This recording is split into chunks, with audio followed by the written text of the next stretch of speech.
Hello and welcome into another episode of Locked On Wolves. Today on the show, I'll tell you why Jaylen Nowell will receive votes for the Sixth Man of the Year award this season. Three big reasons why I truly believe he'll be in the conversation for the award. It's all upcoming today on the show. Welcome in. You are Locked On Wolves.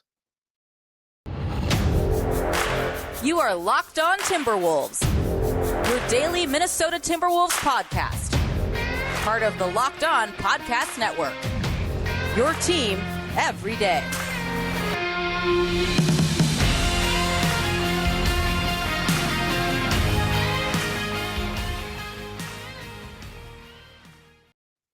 Hello and welcome to the Locked On Wolves podcast, part of the Locked On Podcast Network, your team every day. My name is Beecken. I'm the host of Locked On Wolves. Happy Wednesday, everybody. Happy hump day. Hopefully your week is going well. A big thank you for making Locked On Wolves your first listen each and every day. Of course, Locked On Wolves is free and available everywhere you listen to podcasts. That includes YouTube as well as all of your favorite audio platforms. You can also follow the show on Twitter at Locked On T-Wolves. Don't forget the T. And also, my account is at Beecken with two B's, two E's, C-K-E-N. If you're looking for a Jaylen Nowell appreciation, a Jaylen Nowell praise podcast, you've come to the right place today. If you are a regular listener to the show, you know that I love Jaylen Nowell. I think he's fantastic. I've been singing his praises now since, I don't know, most of the way through. I guess that was the second COVID year when Ryan Saunders was ultimately fired. So the 2021 season, early that year, I was pushing for Jaylen Nowell to see the floor more often. He did a little bit under Finch. He did a lot more frequently last year. And as it turns out, he's really, really good. I want to break down today the case for Jaylen Nowell earning some Sixth Man of the Year votes this season. I think that is absolutely on the table. I'll tell you why. I have three big reasons. And I to I guess kind of make this argument very clear here, or I guess not really argument, make this take, I guess. I'll say it's a take. Why I think that this is legitimate though. Like I think there's a real chance this could happen. Um, to be fair, there were let's see, 3, 6, 9. There were 13 players that received at least one vote for Sixth Man of the Year last year. I should say at least one vote, first, second, or third place. So 13 players received a first, second, or third place vote. If we take out the guys that only received a third place vote, one or more third place votes, that takes out 4 players. That brings you down to 9. If we talk about players that only received a first place vote, that would bring us down to 3. If we look at players that only received a first or second place vote, that brings us down to 7. So I'll refine this a bit more. So, 13 guys, that's a lot. We'll say Jaylen Nowell will receive at least one second place vote this year for Rookie of the Year. But all that to say, I think he's a legit candidate. And I'll tell you why. I have 3 reasons. I'll give you the 3 reasons now, and then I'm going to expand on each of them in the show today. First of all, the opportunity. Jaylen Nowell will have the opportunity this year to put up numbers and to be in this conversation, right? The second thing is production, and that it's different than opportunity, right? Because you need the opportunity to do it. Second of all, you actually have to have the production. And really, if we're oversimplifying this, we could just call it the point production, right? The scoring potential is there. And then lastly, the impact on winning. And this is closely related to production as well. The team and the player in question has to have a serious impact on that team's ability to be good, on that team's ability to win in crunch time, to follow through, and to have a good record, be a playoff team, etc. And I believe Jaylen Nowell will have opportunity. I think he will have production this year. He will produce in his role, and I believe he'll have an impact on what should be a very good Timberwolves team this season. So let's start with opportunity. So if you're a regular listener to this podcast, I've laid out the kind of the backcourt, what I think that rotation is going to look like for the Wolves this year. I think pretty clearly he's head coach Chris Finch's third guard on this team. Obviously, the starters are D'Angelo Russell. Anthony Edwards slides down to the 2 this year to start at the 2. Of course, for a lot of last year, it was D'Lo and Patrick Beverley in the backcourt as starters, and Edwards started at the 3. I think it's D'Lo and Ant in the backcourt. That's pretty obvious. The rest of your backups in the backcourt are Jordan McLaughlin, who is a point guard through and through. Bryn Forbes, who's an undersized guard, really kind of a shooting guard in a point guard's body.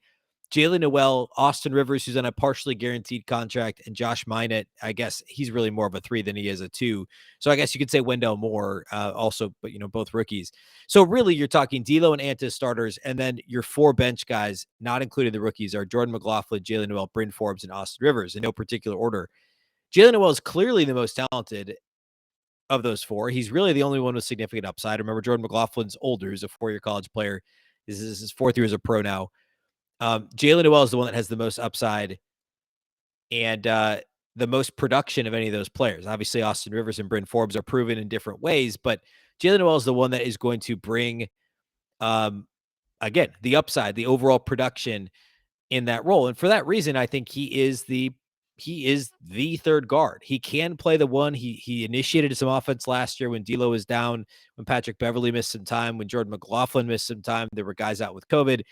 Jaylen Nowell was asked to run some point guard. He did a pretty good job. And so that matters. That means he can be the 3rd guard. Also, if he defends at all, and I'll be really clear about this, Jaylen Nowell's not a good defender. He's arguably, except for maybe Bryn Forbes now, the worst defensive player on this roster right now. But everybody else is mostly average or above average. D'Lo's average at best, but Jaylen Nowell is going to have the opportunity, despite his defense. If he defends at all, he's even got a shot at playing in crunch time lineups because of his shooting ability, because of his ability to create. Maybe we're looking at an offense-defense type, as much as that's possible that head coaches like to play at the end of the game.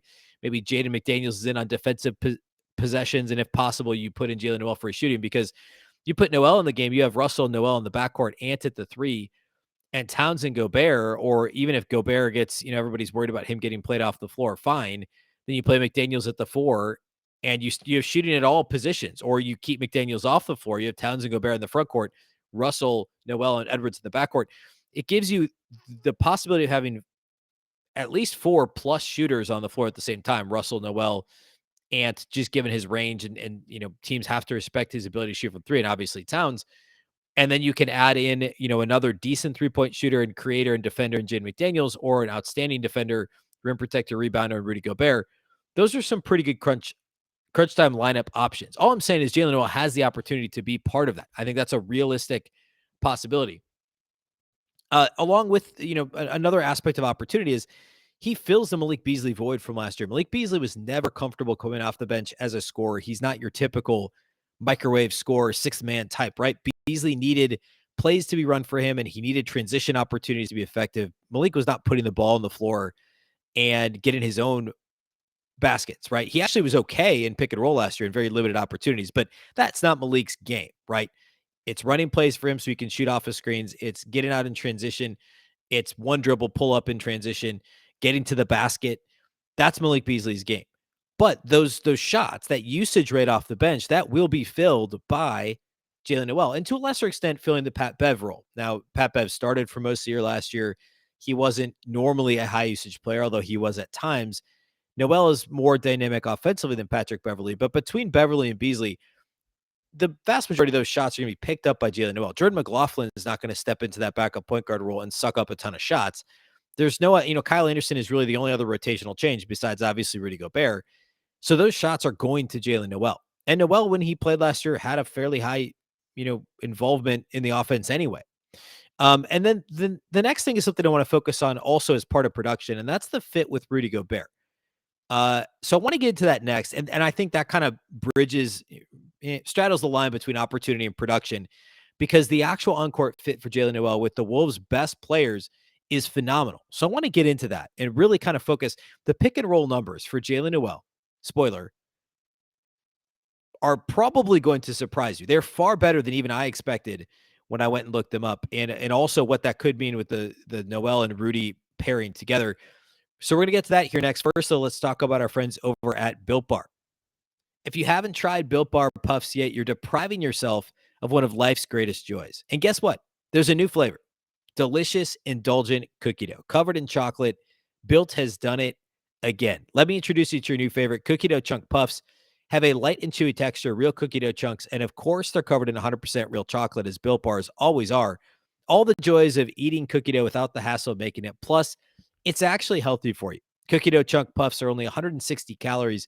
They have a whopping 15 grams of protein in them. Run to built.com to snag a box for you and the family. It'll be the perfect treat, or you can find a really good hiding place and simply hoard them for yourself. Like all Built Bars, the new cookie dough chunk puff is covered in 100% real chocolate. That means they're healthy and they're tasty. Chocolate covered cookie dough with a light, fluffy texture. So good. What's great about Built is that all their bars are made with collagen protein, which your body absorbs more efficiently and provides tons of health benefits. Eat something that tastes good and is good for you. You're going to love the new cookie dough chunk puff. Whether you need a snack for your workout, a late night treat, or just need to grab a quick bite, Built is the perfect protein bar, and they taste better than a candy bar. Ditch the calories, ditch the fat, and ditch the sugar. Grab yourself a Built bar. Go to built.com. Use the promo code locked on 15. That's a new promo code. So if you've ordered before, it's now locked on 15. You'll get 15% off your order. Again, built.com, promo code locked on 15.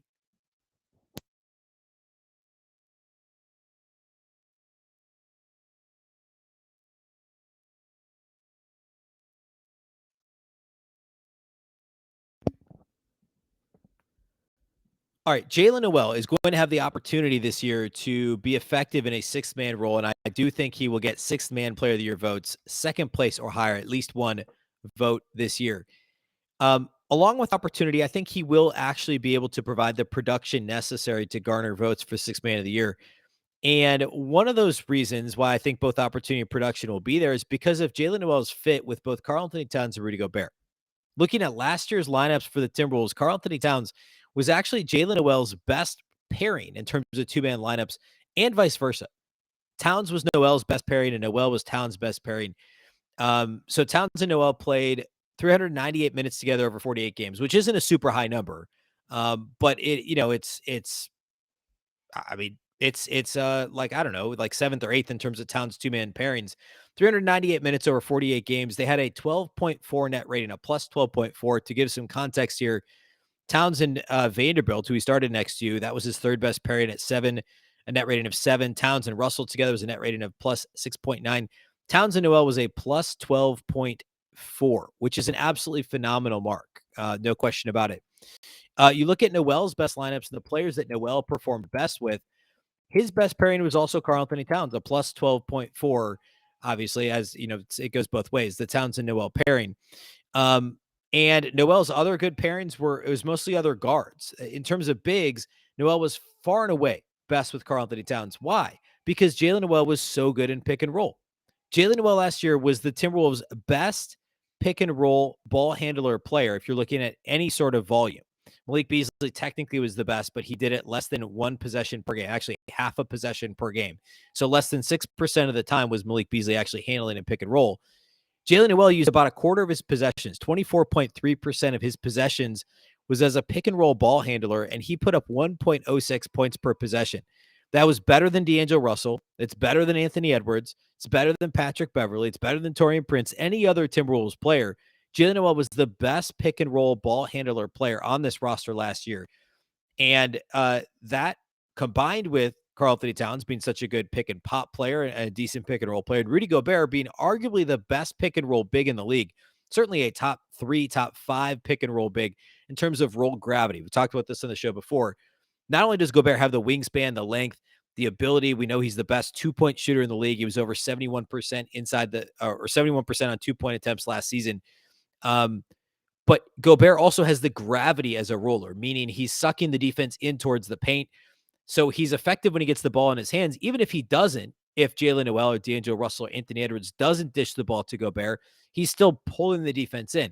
And if Jaylen Nowell is the one initiating offense, he's in the same category as D'Angelo Russell in terms of mid-range shooting, pull-ups, floaters, etc. And even better than D'Lo, in my opinion, when he actually gets downhill and going towards the basket.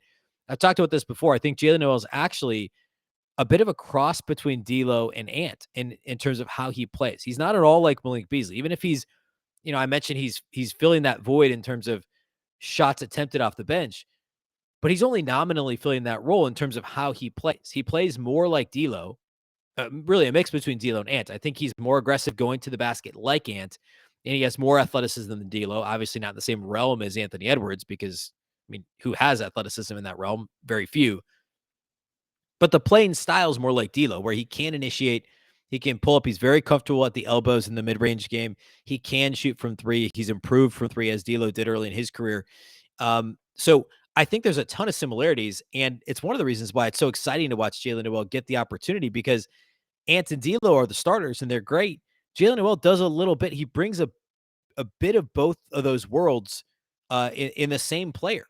And we've talked on the show too about Karl-Anthony Towns and Rudy Gobert. Their minutes will be staggered. Yes, Towns will start at the 4, Rudy starts at the 5, but more often than not, one of those guys will be on the floor, foul trouble permitting, which, well, that's another topic. But I mean, if foul trouble isn't as much a thing, if all things are equal, one of those guys is going to be on the floor for like 40, 42 or so minutes a game, I would imagine. And Jaylen Nowell will be fantastic with both of them. Remember, his best pairing last year was with Karl-Anthony Towns. Karl-Anthony Towns' best pairing was with Jaylen Nowell. Add Rudy Gobert, who's an even better pick and roll big than Karl-Anthony Towns. And imagine Jaylen Nowell playing with both of them. He's always going to be on the floor with at least one of them, right? And so the sky really is the limit in terms of his production. He is such a perfect fit. You know exactly why Chris Finch talks so highly of Jaylen Nowell. Even prior to the Rudy Gobert trade, he was talking about Jaylen Nowell getting more minutes. He was mentioning him in the same breath as Jaden McDaniels and Anthony Edwards as a young player building towards getting more of an opportunity, somebody that they want to find opportunities for. This was before the Timberwolves traded Malik Beasley and the Rudy Gobert trade, and Finch was already talking about it.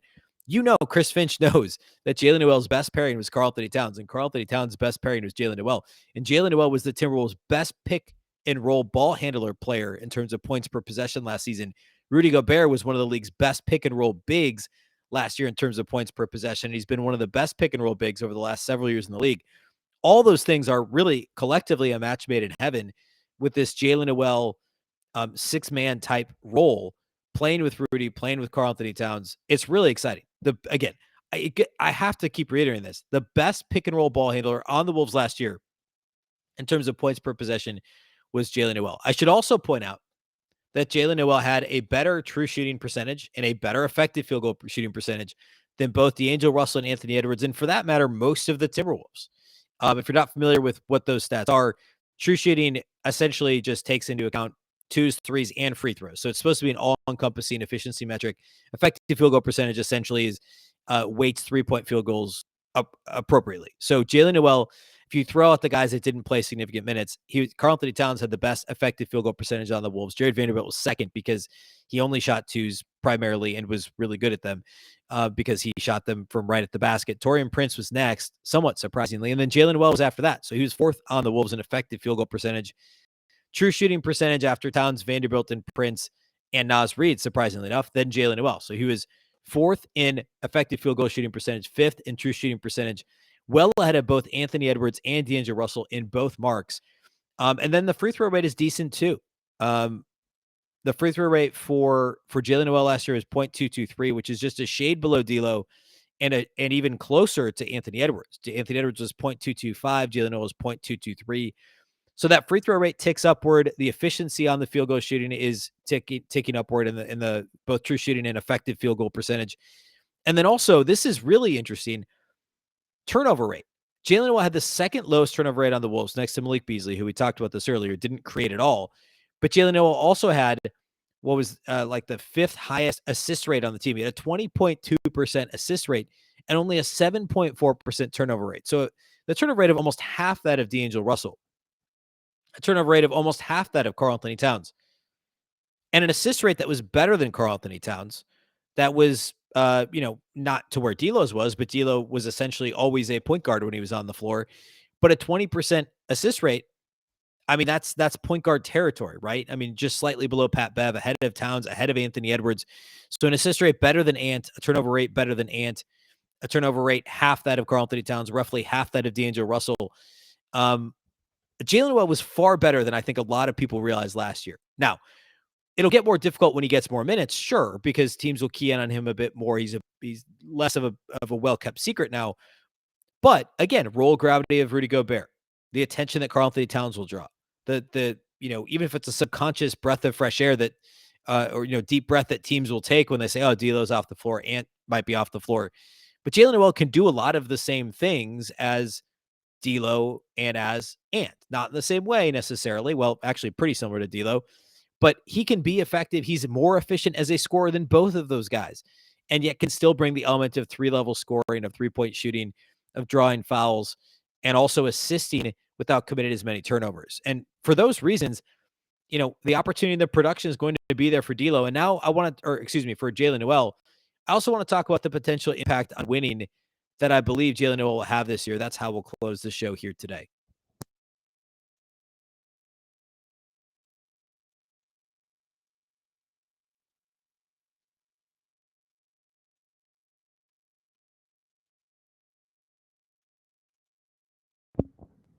All right, we've talked about Jaylen Nowell's opportunity to be the third guard to fill the void that Malik Beasley's leaving or left behind in terms of usage rate off the bench, shots attempted, but also kind of fill the Pat Bev role in terms of being a secondary distributor, creator, initiator, and also some of the shots that Pat Bev took. The fit with Gobert, the fit with Towns, how good he is in the pick and roll. He was the Wolves' best pick and roll ball handler last year, a more efficient scorer, less turnover, a smaller turnover rate than Ant and D'Lo. All these things are true about Jaylen Nowell. But I also, just as important is the impact on winning. If the Timberwolves are a 500 team, they're not going to get a sixth man of the year candidate. Nobody's going to vote for a guy who puts up numbers on the bench of a team that doesn't live up to expectations. Because let's face it, even if the win total over under is still at like 48 or whatever crazy number it's at, which is still too low, this team needs to best that if they're going to not be considered if they're going to avoid being considered a disappointment this year. And Jaylen Nowell is going to be a massive part of that if the Wolves have success. The pick and roll game, again, I go back to that. If he has success in the pick and roll game, he puts up gaudy numbers in terms of scoring. He puts up gaudy numbers. Potentially, I talked about this in the first segment. If he plays crunch time minutes, if the Wolves are behind and trying to catch up, or if they're playing a team that likes to play smaller, Jaylen Nowell is the ticket to do that. You put him on the court with D'Angelo Russell, Anthony Edwards, Karl-Anthony Towns, Rudy Gobert. That's 5 really good scores, 4 knockdown three-point shooters, guys that teams have to respect from 3. Jaylen Nowell is going to be that guy in crunch time. He's going to have that opportunity. He's going to put up the volume numbers that, we know, voters for awards like this are paying attention to that sort of thing. Tyler Hero won easily last year, and for good reason. But it's mostly volume type scores that are the ones that are getting traction for these awards. Emmanuel quickly got a couple of third place votes last year for, admittedly, a pretty mediocre at best Knicks team that disappointed a lot of people. But that's also the Knicks. I don't think a Timberwolves player putting up those numbers on a 500 or worse Timberwolves team that had higher expectations would get votes. I'm just saying. But if the Timberwolves are good and they are a 49, 50 to 52, 54 win team, and Jaylen Nowell puts up double-digit per-game scoring numbers off the bench and shoots, 38, 39% from 3 and distributes a little bit and impacts winning in a positive way, which I believe he will, that's a big part of the recipe towards winning this award, or at the very least getting some votes. So again, it's production, it's opportunity, it's impact on winning. All of those things should be present for Jaylen Nowell. And he's going to surprise some people. Nationally, people don't know who he is. Look at any of these preview pieces. You listen to any, soon NBA TV will roll out their 30-minute preview shows. Nobody's going to talk about Jaylen Nowell. They won't. You're not going to hear Charles Barkley doesn't know who Jaylen Nowell is. He doesn't. Most of these guys in the national shows aren't going to the national podcast. They're not going to talk about him. He's going to get votes for Sixth Man of the Year this year. He's going to get every opportunity to be one of the straws that stirs the drink for the Timberwolves. And if he defends at all, that's the caveat to crunch time minutes. And that's the key to take him from being a volume, not even volume, because he's efficient, right? He's more efficient, again, than D'Lo, than Ant at this stage in their respective careers. If he wants to be more than a scorer and he can defend it all, then that's his ticket to regular crunch time minutes. That's how people are going to see him on these nationally televised games. That's how people are going to hear about him and know who he is. So if Jaylen can defend it all, look out. He's going to get a ton more national attention this year if he can defend it all, if he can be a part of these crunch time lineups, and get excited for what we're going to see from Jaylen Nowell. I do think it's going to be a big season for him. All right. That's all we have for you today. We'll be back again on Friday, of course, with another show for you as we inch closer to the end of the offseason. We're getting there. International basketball, at this time of year is almost over. Lots of Timberwolves players in the Twin Cities, and we're just a couple of weeks away from Media Day and training camp. So be sure to be right back here on Friday. A big thank you to those of you that do make Locked On Wolves your first listen every day. Of course, Locked On Wolves is free and available everywhere, including YouTube, as well as all of your favorite audio platforms. You can also follow on Twitter at Locked On T Wolves and at Beecken with two B's, two E's, CKEN. Of course, the Locked On Wolves podcast is part of the Locked On Podcast Network. Remember, the Locked On Network is your local experts on all the biggest stories. For your second listen, go check out the Ultimate Pro Football Preview 2022. By the time we post a new episode on Friday, the NFL season will be underway. The first NFL game is Thursday night. So right now, check out the 8-episode extravaganza to get you ready for the NFL season. The local team experts of the Locked On Podcast Network, plus a betting angle from Lee Sterling of Locked On Bets, all combined into one ultimate NFL preview. Search for Ultimate Pro Football Preview 2022 on your Odyssey app, YouTube, or wherever you listen to podcasts. Once again, I'm Ben Beecken. This is the Locked On Wolves podcast, and we'll catch you next time.